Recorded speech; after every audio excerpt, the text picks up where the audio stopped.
Good afternoon. Thank you very much for coming. Thank you very much to General Nick Carter, who, as you can see, is joining us from Kabul. Great pleasure to have you with us today. The last time General Carter addressed the Brussels Press Corps was in September 2010 in his capacity as Commander of Regional Command Southwest. Since then, of course, a lot's happened. Transition to Afghan security responsibility is well underway, and ISAF's mission is progressing its shift to a train, advise, and assist role. So this is a busy time. Therefore, we're looking forward to hearing what General Carter has to say as Deputy Commander ISAF. General Carter, over to you. No, thank you very much for that introduction, and good afternoon to all of you in Brussels. It's good to be back with you after a 3-year layoff. In fact, I commanded RC South rather than RC Southwest, although during my tenure, the two RCs were divided about 9 months into my command there.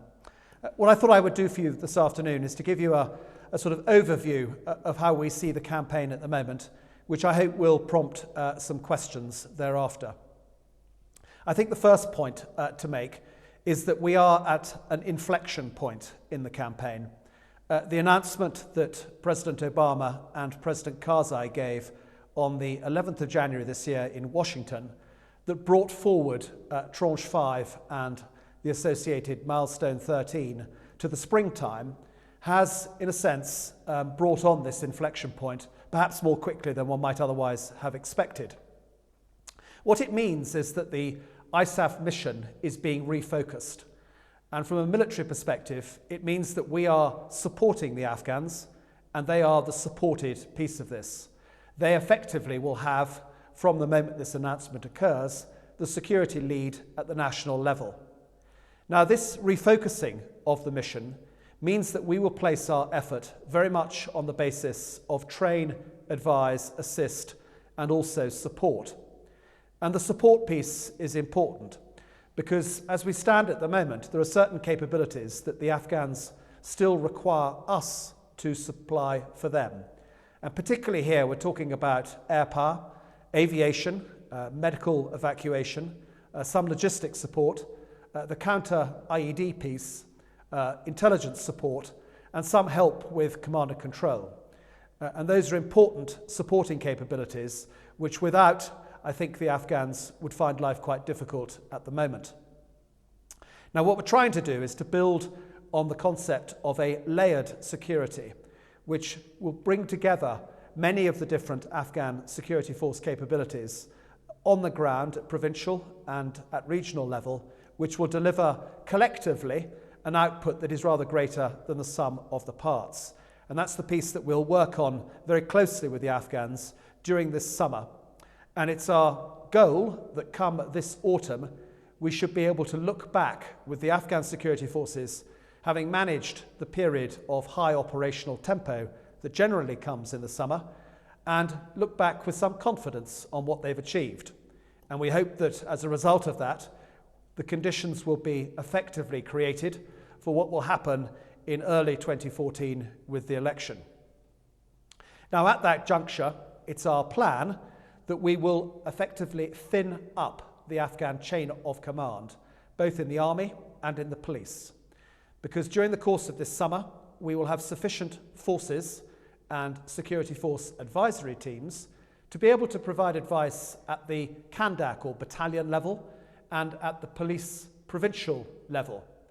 What should happen in the autumn is that we will then lift up to the brigade level and I beg your pardon, to the provincial level as distinct from the district police level. And we'll stay at that level throughout the election period from the 5th of April onwards. And then after the elections, there will then be a further lift up the Afghan chain of command to the corps level and to the police zone or regional level. Now, clearly, it needs to be conditions-based, and we will retain the flexibility and the numbers of troops to be able to make judgments about where greater effort is required. So, for example, during the course of this summer, those harder parts in geographical terms of Afghanistan, particularly the frontier areas with Pakistan and some areas of the south in Kandahar and Helmand, my old haunt, may well get greater attention than the other parts that have already entered the transition process during the course of the last 4 tranches of transition. Now that brings me in a sense neatly to Afghan National Security Force capability, because of course that's what this is all about. And I think I can say with some confidence that their success at the tactical level is impressive. The trick is sustaining that tactical success at the levels above and connecting the tactical success at provincial level up to and out to Kabul and to the ministerial level. And we're in no doubt that it's that connecting piece between the provincial and local level back to Kabul, which is the bit that we need to apply great attention to during the course of the next 18 months or so. And the notion of ministry development, both in the MOD and the Ministry of Interior, is important, and we're applying some attention to that at the moment, because it's only through having the proper processes in place that some of the capabilities the Afghans will need in terms of logistics, command and control, and the ability to share intelligence will be transmitted down to the lower level, and in return the lower level will be able to inform the higher level. What is encouraging is the progress, though, at brigade level. And you will recall, I'm sure, that there were some negative articles written about the capability of the Afghan brigades last summer, when only one of the 26 ANA brigades was judged as capable of operating independently. That number has now increased to 5 out of the 26 brigades, and we also judge that some further 16 of the 26 are effective with advisors. And at that rate of progression, I think we can be confident that come 2014, the majority of our Afghan brigades will be able to operate independently. And of course this is important, because what we want to ensure through all of this is confident forces operating in support of the police force, this concept of layered security that I described, to protect the Afghan population. And of course where we find ourselves today is with 90% of the Afghan population being protected, secured and guarded by their security forces, with us in support. Now, of course, you'd always expect soldiers to say at this juncture that the enemy has a vote, and it's right and proper that I should touch on the insurgency. I think at the strategic level, it's my personal sense that the insurgency is confused in some regard. First and foremost, it's been my sense that the Pakistani behaviour and the prisoner releases that have occurred during the course of the last 3 months or so have asked questions of the insurgency, and I think they are reflecting on what this means and why the Pakistanis are behaving in that way. I'm also certain that the noises that are being made about opening the office in Doha, which will provide a vehicle for negotiation with the Afghan government, is also causing the insurgency to have to think quite hard about its political approach. And I also believe that it is much harder for them to persuade Afghans to fight Afghans. Much easier to claim jihad if you're focusing on coalition troops than Afghans. But here I am in my 3rd tour in this country. My first tour was in 2002. And what is most striking to me is how much the country has changed over the last 10 or 11 years, and therefore how much Afghan expectations have changed. It is the case that this country has now leapt forward in technological terms. Some 40% of Afghans have use of mobile phones now. There are some 6 million internet subscribers. There's a third and 4th generation fibre optic cable now being laid around Afghanistan, which will provide extreme bandwidth and connectivity to all Afghans. There's a transport network now which is 90% complete in terms of Highway 1, which is the ring road. 45% of Afghans now live in secure urban areas.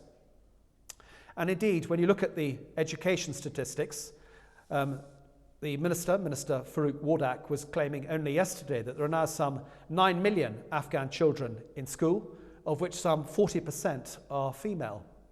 There are now some 200,000 teachers, and there are some 40,000 odd educational centres. Compare that to the 1990s, when there were only 650 schools in the country as a whole.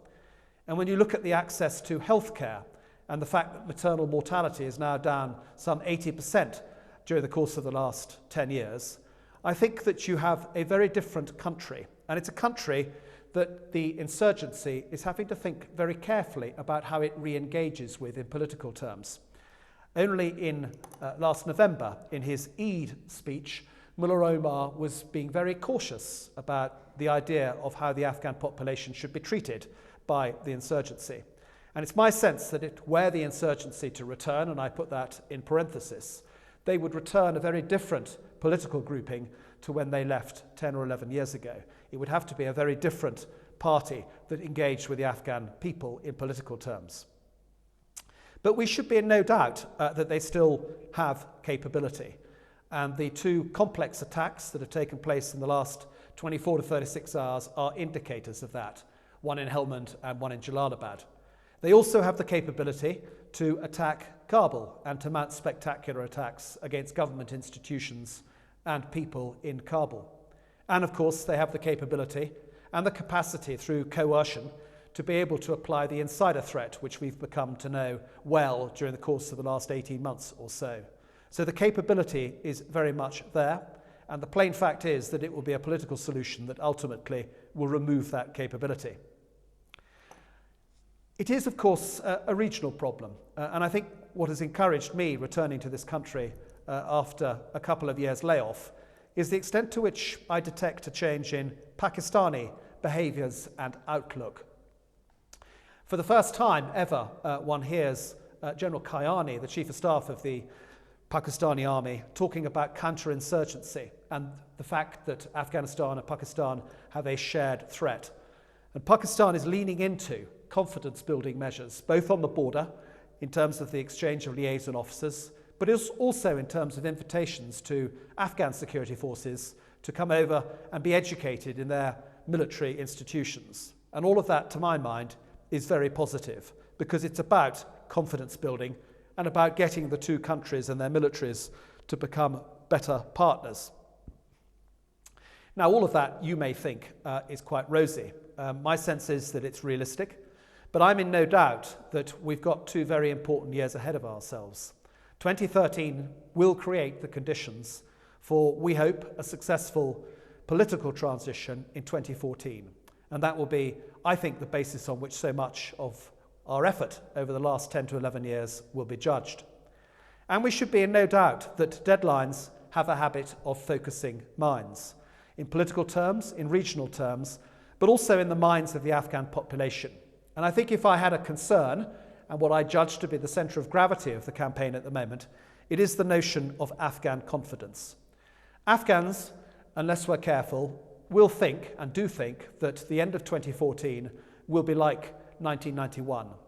And despite the Tokyo pledges and the Chicago commitment and the overall commitment of the international community, it's very important that we continue to bolster Afghan confidence and to make them feel genuinely that 2014 is simply a waypoint into the decade of transformation. And what we're doing now through this process of transition is that we are simply starting this process of continuum that will lead into the decade of transformation. So in sum, it's about retaining Afghan confidence.